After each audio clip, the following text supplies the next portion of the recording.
Hey, welcome back. I'm Dr. Anton Robleski. This is the Rock-o-Rama, and I'm standing in front of another beautiful outcrop that I thought we could work our way through and kind of interpret it, just like I did a couple of videos ago with the fluvial channel belt. In that case, I showed you 8 steps, 8 basic observations to interpret and identify any kind of outcrop or core that you might stumble upon.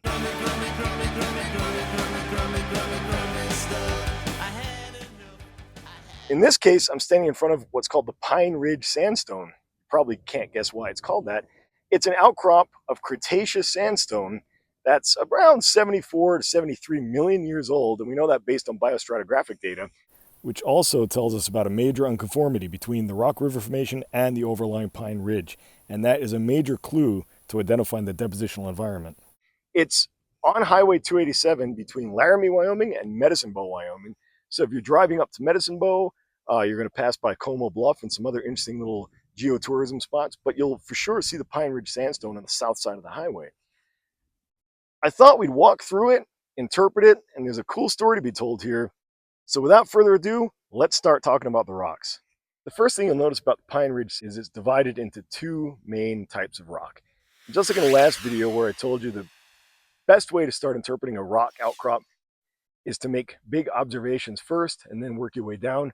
We're going to do the same thing here. So the first big observation you might notice is that the lower part of the outcrop is this really white colored material, kind of pillowy looking in texture, and it's not so well exposed here, but further out on the highway from a distance you can really see that going for a long distance.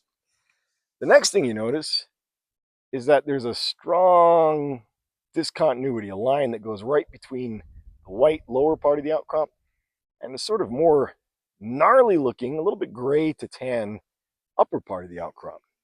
And that gray to tan outcrop also goes along the length of the ridge to the northwest and to the southeast. And in fact, we're going to be able to walk through that railroad cut and get a view of almost 3 dimensions of one side and the other of it. So remember, in the 8 steps to interpreting an outcrop, the first thing is to identify major through-going surfaces and any geobodies. And in fact, we can see some of them here. So there's a through-going surface. There's one big unit up there of the gray tan material. There's another unit of the very white colored material. All right, we're making progress. We're really getting there.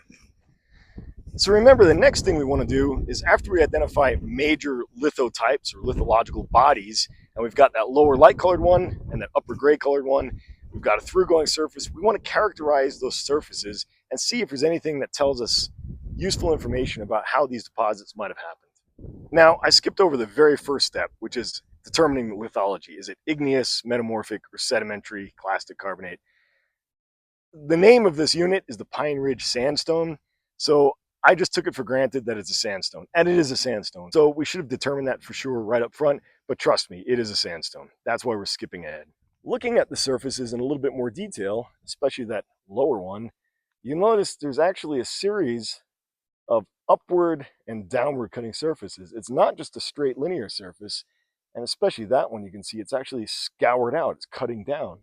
So we've got some U-shaped scours cutting into the light colored material, and they're filled with some recessive and some ridge forming gray and tan material.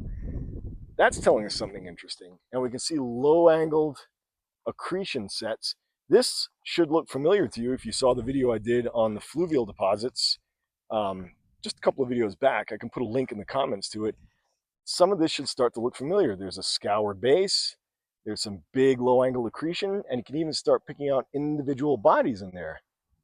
Okay, now we're getting somewhere.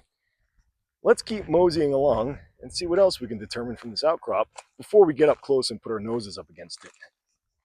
And in fact, tracing that basal surface across, we can kind of convince ourselves it's not a single surface. It's actually a composite surface made up of lots and lots of these little scours. So it's not just a straight unit that's cutting all the way across. That upper unit is actually several compound deposits, each one kind of cutting down and creating its own little scour. But what about the rocks? Let's start taking a look at the closer up expression of them and see if we can tell anything about the sedimentary structures. Okay, so that basal surface looks convincingly like a series of amalgamated scours. And the low-angled accretion sets on top of it in the sandstone, the Pine Ridge Sandstone, look a lot like accretion sets on fluvial bars. And we're drawing sort of from step 8, which is the analog, so I'm kind of jumping ahead of myself. But let's start thinking a little bit about architecture. Now, from an outcrop point of view, right here, this is kind of tough. So I'm actually going to suggest that what we do is jump back out onto the highway and take a look back this way. We'll get a lot better big picture view of what's happening with this outcrop.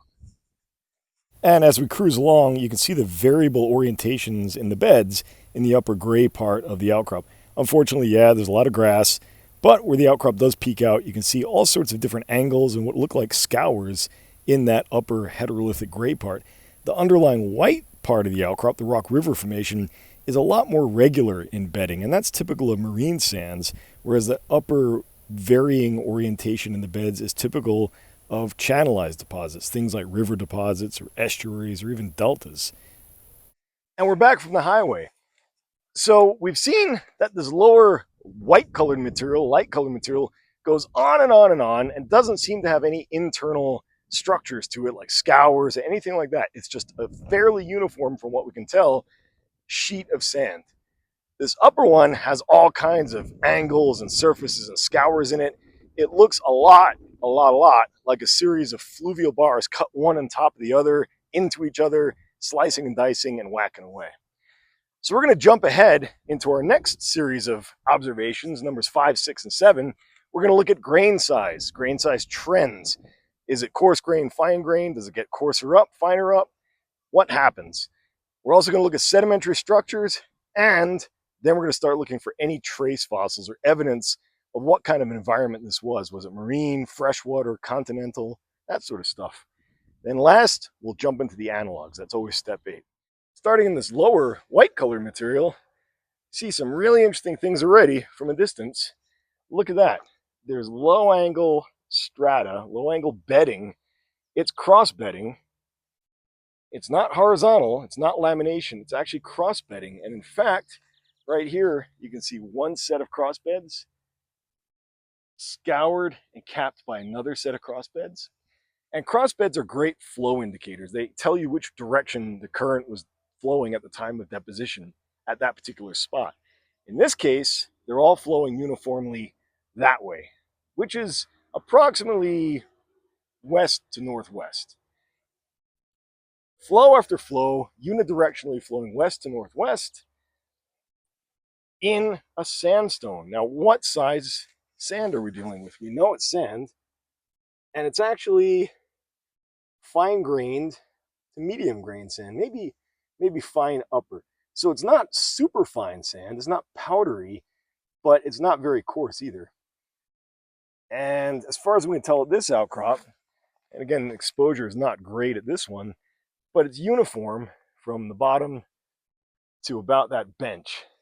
And it's all sort of a fine upper sandstone. Incidentally, these little odd nodules are concretions.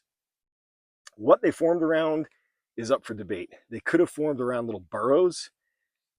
Some of these look suspiciously like they might have been forming around burrows. This one seems to even have a little bit of a central opening. This could have formed around a burrow, or they might have just formed around bits of shell. There are some structures like this that have oxidation on them. Was this a foreset? It looks like that's part of a series of foresets that might have had organic debris draping it. Likewise, we see some of those little cross-cutting reddish oxidized, possibly burrows. Sort of hard to tell. Okay, so we've got fairly uniform sand size. It's all flowing in one direction, which indicates currents moving in one direction at a fairly high velocity to get large-scale trough cross beds like that. Then it goes a little bit higher up into a bit more of a recessive unit. So let's explore that. There's more cross bedding in it. There seems to be, again, some draping of organics. Grain size, it's about the same. It's fine to upper fine. And then here's the surface. Wow, that is pretty dramatical. It scours here, comes up, goes straight across, and then scours back down again. So I'm going to go ahead and jump into step 8, at least as far as this lower part of the outcrop is involved. It's got unidirectional flow, very uniform grain size. It's a fairly clean sand. It's white, not a lot of dark, chunky mafic material. There's some burrows, but overall, it's a fairly clean sand with unidirectional flow. This is very common in upper shoreface deposits. The cleanliness of the sand, the lack of rip-up class suggests it's not a channelized flow like a tidal inlet or an estuarine channel or even a fluvial deposit. It's just really, really clean. And that happens on beaches when you have longshore currents kind of pushing along sands. And as the waves and the breakers are crashing and those currents are moving, they sweep out and clean up all the organic material, all the muds, all the shell bits, and they leave behind a really clean sand. So you get these nice, clean, white sand beaches where all that material has been winnowed out, leaving behind the nice, clean sand. And the trough crossbedding is a result of unidirectional flow close to shore in a high-energy, shallow water environment. So you can make the interpretation, there's other interpretations to be made here for sure, but based on what I'm seeing as an analog from modern depositional systems, I'd be comfortable calling this an upper shore face deposit. So close to a beach, but still offshore a little bit. This is where you're walking out if you fish or if you wade out on a beach. And as you walk away from the beach, you walk up the crest of what's sometimes called a bar, and then you walk down into a trough, up the crest of the next one, down. Those crests are these structures here, these trough crossbeds. So that does it for the first part of the outcrop. What about this stuff above? The upper part of the outcrop is really different. There's some ripped up chunks of mudstone and siltstone, clay class conglomerate or breccia, that seems to be cut into the clean sand below. Look at that, it's nice and clean below, and then it's this chaotic blend of ripped up chunks of mudstone, siltstone, sandstone in amongst the sand. And then on top of that, there's another prominent surface, a scour.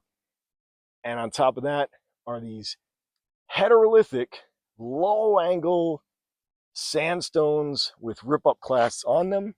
And the sand is still fine grained. It's not coarse grained, but it's got a very different character to it. It's got those low angle beds dipping through, and you see them all throughout along with ripped up chunks of clasts, scours. As I'm walking along, I'm just really noticing scour after scour and low angle accretion sets cutting into each other.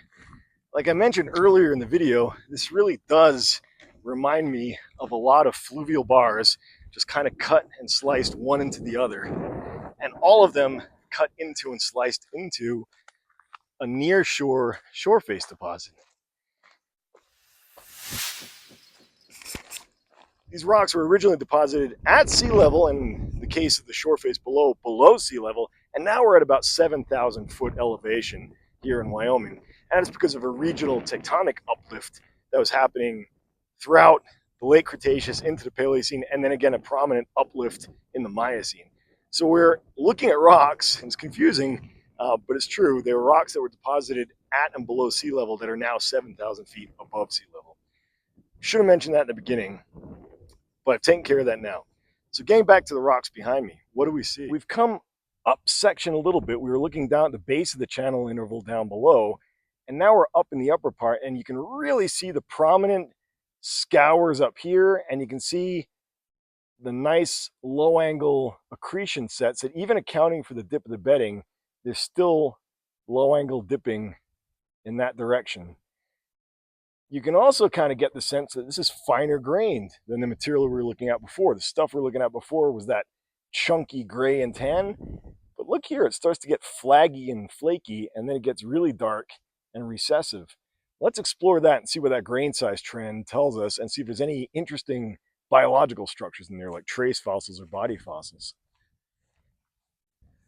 We're approaching this lower part. This is very similar to what we started on. There's these big structures going through, these big lineations. Those are not original depositional features. These are compression fractures that have been filled with some sort of mineral like maybe calcite. So we're actually seeing joints that developed in the rock. Those are not primary depositional features. Don't get confused. Some people do.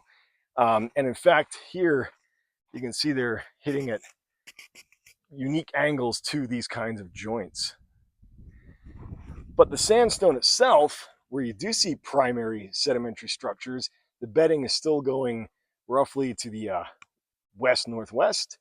It's still a fairly uniform sand. It's fine-grained, that kind of gray, massive, fine-grained base gives way to that flaggy material we saw back there. So now we're going to investigate it and see what it's all about.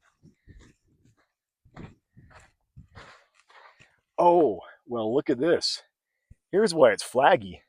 That's uniform sand. This is sand with some recessive silty mud, and then some sand and some recessive silt and sand. So we've got heterogeneity. We've got heterolithic deposition. Hetero meaning different, lithic meaning rocks. We've got rocks made up of different types of lithology. Sand and a silty, muddy sand. And looking even closer than that, look at this. There's burrows in that silty sand. So these are the types of burrows you expect to find in brackish water environments like estuaries, tidal point bars, environments like that. These are not common or even present in most fluvial bars. So this stratification has mud, sand, silt, sand, and brackish water burrows. That's an important clue to the depositional environment. It yields to a very dark material up there that dips down over here, and we're going to check that out next and finish putting together a story. Oh, found something that's really interesting from a trace fossil point of view. There's these big push down squishes of sediment. There's one there, and then there's another one there, and there's another one here, and they're all in a row. Push, push, push. That's really typical of dinosaur footprints. Now we know this is Cretaceous. Like I mentioned, it's about 73, 74 million years old. Earlier than the time of Tyrannosaurus rex, but there were still tyrannosaurs running around like Albertosaurus, Gorgosaurus, Daspletosaurus. There was ceratopsians, hadrosaurs, all kinds of animals that would have been hanging out in an estuary near a coastline. And the fact that we've got things that look a lot like footprints, along with burrows made by little shrimps and worms and crabs, is starting to flesh out our depositional interpretation here. So let's take a look at the dark material up above and see if that can really nail down our interpretation. Okay, here's that darker material from up above. I'm surprised it's actually still a sand. I thought it was going to be mudstone. I thought it was going to be clay rich. Just goes to show, don't let your biases override your observations and determine your interpretation. So this is actually a dark sandstone that continues all the way across.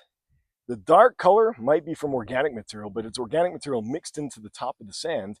Then there's another surface with the sandstone, and that's when we get the coal. And that is a coal because I've been up and checked it out. Wow, look at that outcrop. There's the coal up above, but you can really get a feel for what the deposits of the sand look like. Just incredible. Scours cutting through, low angle bedding, inclined stratification that's heterolithic, like what we just saw back here. And in fact, there's a term for that stuff.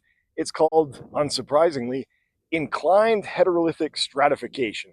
And it's very common in fluvial systems where there's fluctuating current velocities and flows, things like estuaries and tidal deposits or strongly seasonal rivers.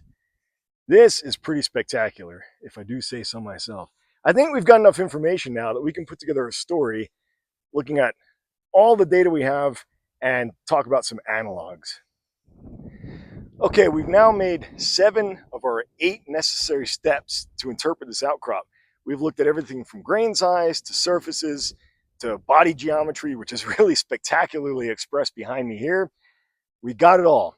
So what are we looking at? Here's where the fun comes in. Here's where the interpretation comes in. Our observations are good. Now we make that next step. Interpretation-wise, we have to look not just at a single river channel like we did in my last video. This is a series of bars cut one into the other with channels scouring through them, over them, between them. This is what's called amalgamated. These are bars that are just whipping back and forth into and over each other. It's not just a single channel. It's also a series of bars that are incised into a shore face below. Now, from this outcrop alone, I wouldn't jump up and down and say it's got to be a shore face. Fortunately, we have a lot of wireline logs and core from this same interval elsewhere in the area, so we can actually get a better view of what it looks like down below our feet where it's not so well exposed here. So that's one reason I'm fairly confident calling it a shore face. Based only on this outcrop, I'd be hesitant. I would make a guess, but I wouldn't defend it to the death. But there's supplemental data that suggests that. All this is screaming incised valley. What on earth do I mean by an incised valley? I'm glad you asked. Simply put, an incised valley is a fluvial system that's cut down into older deposits, and it's not just a single channel or a channel thread. It's multiple channels that over time are whipping back and forth, carving out that valley, making it wider as they go, as they erode the banks, cutting deeper, and creating a container that has not just fluvial deposits, but also coals and carbonaceous shales. You get swamps in the valley. We know a lot about valleys because where I happen to be living right now in Texas, there's a lot of incised valleys like the Colorado, the Brazos, the Trinity. These are all rivers that are in incised valleys. How does an incised valley form? Well, you've got to have some sort of change in base level. Either sea level goes down, like happened in Texas during the Ice Age, when water was removed from the ocean basins, stored in the glaciers, and it forced sea level down, so the rivers followed and cut down, down, down.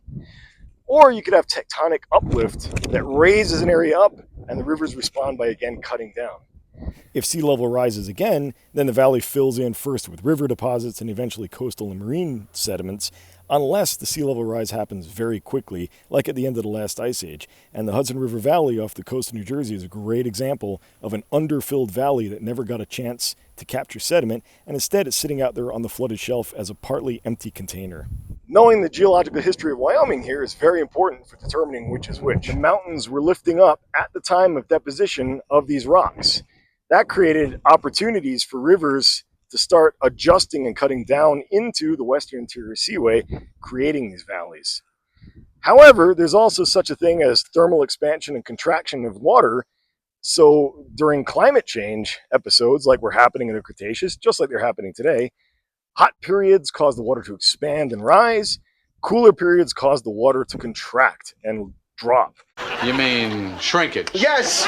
So sea level was responding to thermal changes in the climate as well as tectonics in the area. Now again, do we know that this is a valley based on this outcrop? Only on the outcrop, you would say maybe not.